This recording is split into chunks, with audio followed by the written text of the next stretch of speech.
Okay, so check this out. Glock 26 is basically a compact frame gun, right?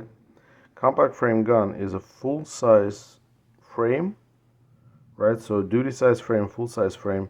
If you look at it, look how thick this thing is, right? It's that size frame that's cut this way and it's cut this way to make it shorter in both directions. So this is a compact. The full size version or the duty size version of it would be about yay long and yay long, or just a little bit longer, versus, this is a compact, it's a little bit shorter. Now, between this and what used to be like this little tiny, like Bursas, Berettas, whatever the heck, in the tiny little nothing calibers, used to be nothing. Now there is something in between. It's called microcompact. It's this size of a gun, or this size of a gun. So these are two different sizes of microcompact. I prefer very much these guys.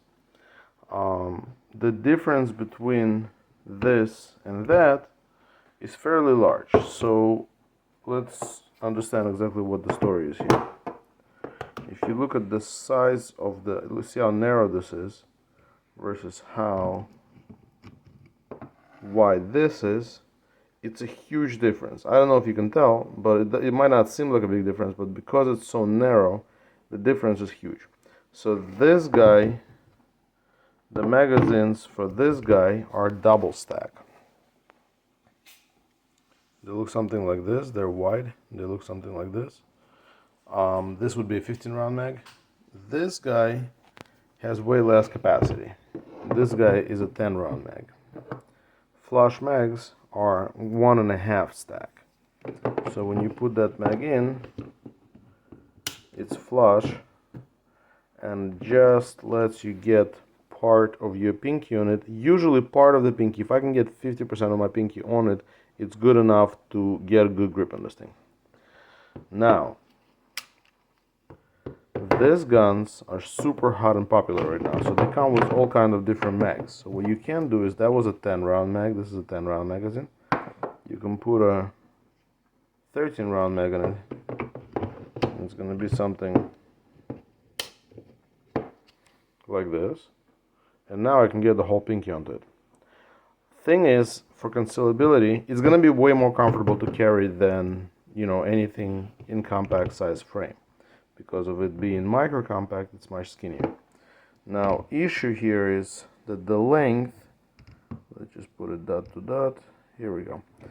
You just can tell that the length was a 13 round mag, because it's a 1.5 stack, becomes basically the same as a 15 round mag compact, right?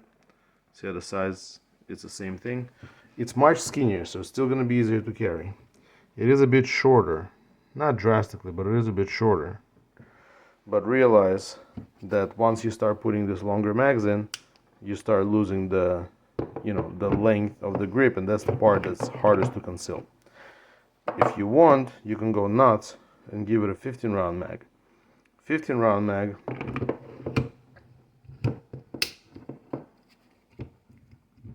makes the gun stick out even further. So now we're most certainly longer than your, compact frame brother.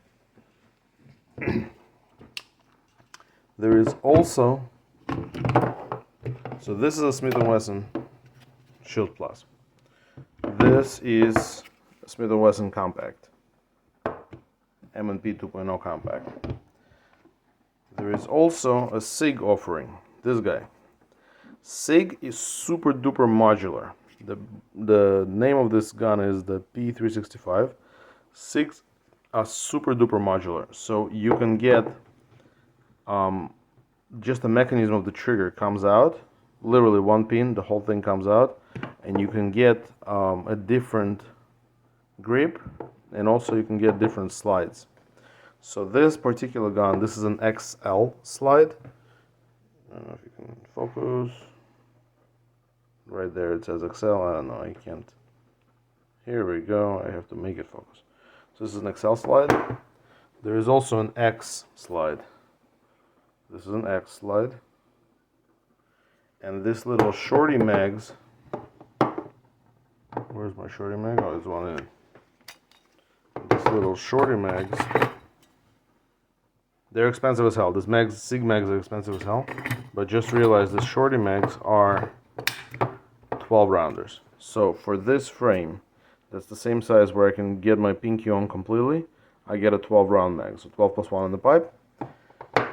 Size wise, compared to, again, it's slimmer. That's the big deal. It's much slimmer. So size wise, compared to even compact, we are, let's try to put it top to top. We're actually a teeny bit shorter. Not much, but a teeny bit shorter. And we're a teeny bit shorter in this dimension as well. Now the difference in that and the Shield Plus is you can get 15 round mags. And with a 15 round mags, this gun, size wise, is going to be now teeny bit longer than your compact. So this is kind of cool. Now this frame is an X and XL frame. You can get regular 365 frame and it's going to be even shorter. So the regular 365 frame is going to be like yay long, really short. It's 2 fingers and barely a pinky frame. And again, you can swap slides. So for example, here I have an X slide, and the X slide is going to be significantly shorter than the XL slide. 365 is going to have this slide, the regular 365, not X and XL, is going to have this slide, and it's going to have much shorter grip. So this type of thing, again, they're not as pleasant to shoot as your compacts. Compacts are easier to shoot, but they're fairly decent for what they are, and definitely for the size of them, they're not snappy at all. Unlike what the guns used to be like. They used to be the snot out of you. The guys in the guns on this side, in this size, had to be in 380, could not even be in 9mm. These are all 9mm and they can take care of business. I can hit, I don't know, 150 yards out with these guys. Make it happen. Red dots are, modern red dots are made for this size of guys. They can attach all kinds of accessories to it, like it has some sort of a decent rail where you can attach light laser or whatever the heck you want to these things. They're neat, so I would very much suggest you go this way.